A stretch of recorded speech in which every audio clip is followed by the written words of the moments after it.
नमस्ते बच्चों, B R school के इस यूट्यूब चैनल पर आप सभी का स्वागत है।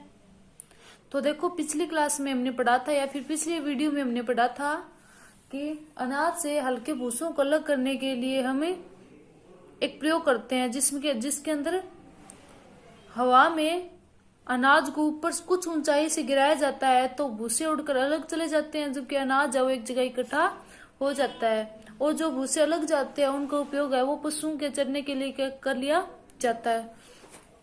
तो देखो आगे, भूसे के हल्के कण पवन के साथ उड़कर दूर एकत्र हो जाते हैं, जबकि भारी अन्य कण पृथक होकर निष्पावन प्लेटफॉर्म के निकट एक ढेर बना लेते हैं।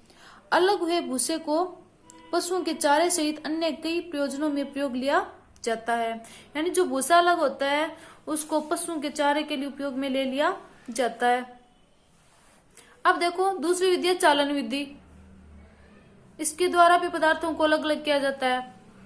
कभी कभी हमें आटे से व्यंजन बनाने की इच्छा होती है। हमें इसमें उपस्थित चोकर तथा अन्य अशुद्धियों को पृथक करने की आवश्यकता होती है।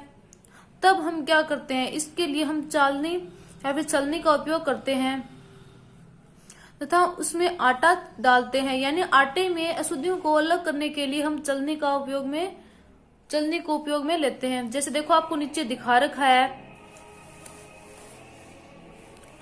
आटे के छोटे कण चालनी के छिद्र द्वारा निकल जाते हैं, जबकि बड़ी अशुद्धियां चालनी में रह जाती हैं।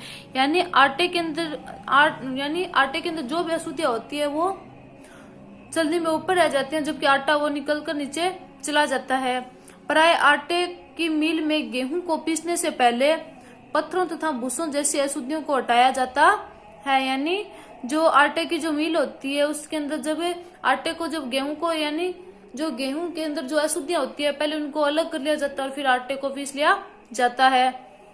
साधारणतः गेहूं की बोरी को एक तिरछी चालनी पर डाला जाता है। चालन द्वारा पत्थर, डंडिया तथा भूसा जो निष्पावन तथा थ्रेसिंग के बाद गेहूं में रह जाते हैं उनको भी दूर किया जाता है।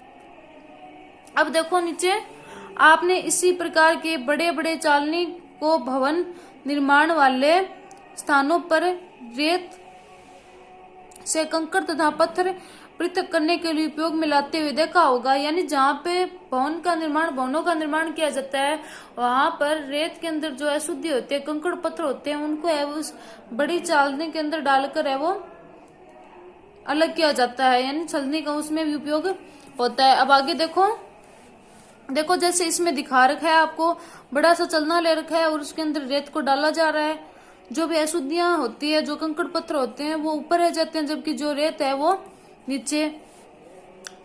कक्षा में एक चालनी या फिर छलनी तथा थोड़ा सा आटा घर से लाइए। चालन द्वारा आटे से अशुद्धियां पृथक कीजिए। अब चाक का पाउडर बनाइए, उसको आटे के साथ मिलाइए। इस मिश्रण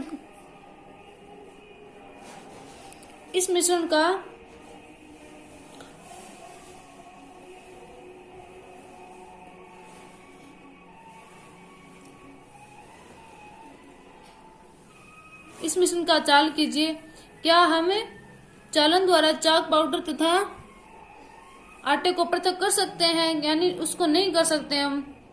चालन विधि का उपयोग मिश्रण के दो या दो से अधिक अवयव जिसके आमापों में अंतर हो कोई पृथक किया जाता है। यानी दो से अधिक जो पदार्थ होते हैं उनके जो आमापों में अंतर होता है उनके लिए ही ये विधि काम में ली जाती है।